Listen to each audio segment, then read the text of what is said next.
Hi guys, welcome back. Before we get into today's video, I'd really appreciate it if you could like and share this video and also check out my last video on Queen Elizabeth I. Let's get into today's interesting woman. You may not have heard about her, but once you do, she's pretty hard to forget. Catherine De Medici was born on the 15th of April 1519 in Florence, Italy. She was born into a powerful noble family and was even niece to the Pope at the time. However, she didn't have an easy childhood and even spent time hidden in a convent when the city rose up against her family.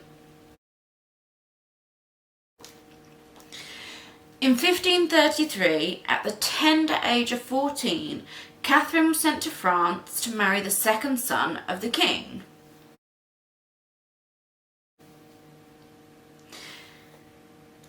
This was seen as a great match for Catherine, but things didn't get off to an easy start.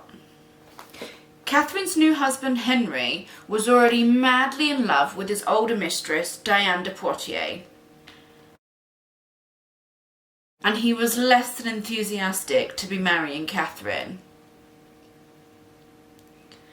Catherine also had to deal with a really negative view that the French had about Italians at the time. They were thought to be untrustworthy and were even known as poisoners. Henry wasn't supposed to be king, but when his older brother suddenly died after a game of tennis, he became next in line to the throne after his father Francis. Francis had never been fond of Henry, describing him as dull and sullen.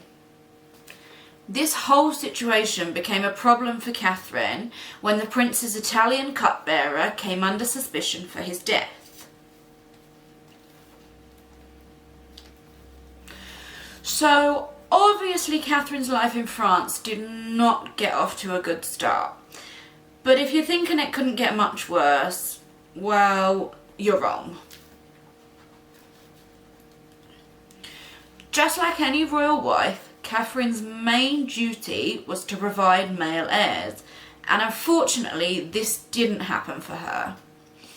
It took 10 years for Catherine to have her first child, and in this time it's said that she came very close to having her marriage annulled and being sent home.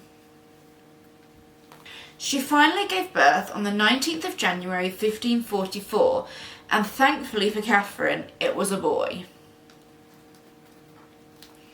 Henry and Catherine would go on to have 10 children together, 5 of which were boys.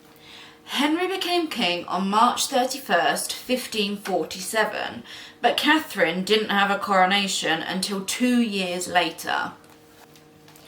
While her situation had improved, it definitely wasn't smooth sailing. Catherine was still living in the shadows of Henry's mistress Diane. She was bitterly humiliated when Henry wore Diane's colours and even had their entwined initials carved all over his palaces. He publicly showered Diane with gifts, including the crown jewels and Catherine's favourite castle, the Chateau of Cheneseau.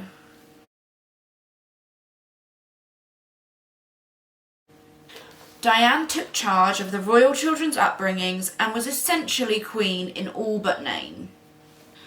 I can't imagine how miserable life must have been for Catherine. But they say there's nothing like a woman scorned, and eventually Catherine would get her revenge. In July 1559, Henry had an accident while jousting. A splinter of wood broke off and pierced his eye.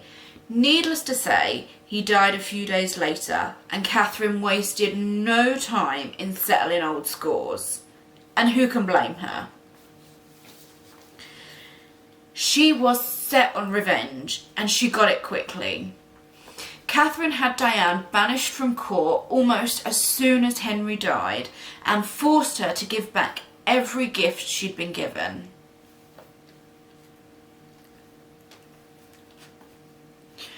This marked a big change in Catherine. Overnight, she had gone from an ignored, humiliated wife to the power behind her son's throne. Catherine quickly learned to get just what she wanted, and it's even said she used poison to get rid of anyone who threatened her hold on power.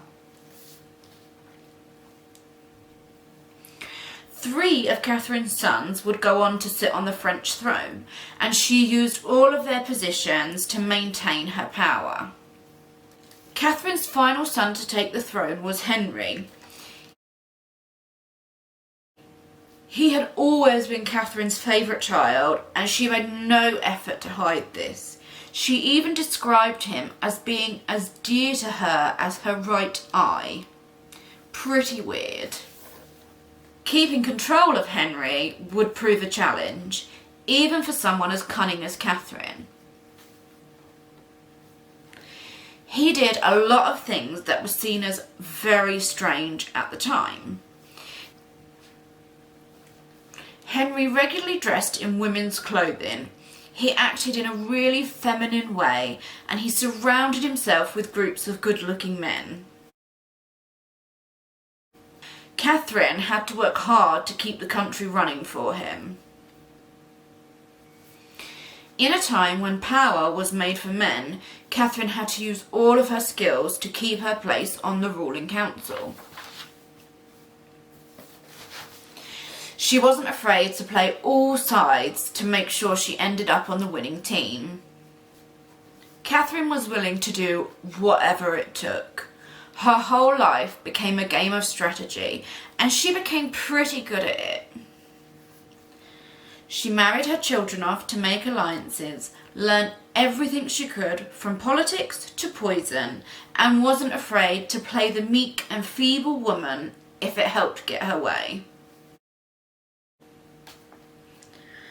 She was a huge believer in prophecy and the occult, and kept massive cabinets full of weird ingredients. She was a suspect in the death of a lot of people, including some of her own children. But she was determined to keep her place in the world of powerful men. Catherine died on the 5th of January 1589 after a pretty eventful life. How do you think you would have coped in Catherine's position? It takes some serious strength to go through all that humiliation and come out stronger on the other side. Was she a bad person, or just a woman making the best of her situation? Let me know what you think in the comments. I really hope you enjoyed this video. Please like it and share, and don't forget to subscribe to hear more about some real life superwomen. I hope you have a great day, and I will see you in the next video.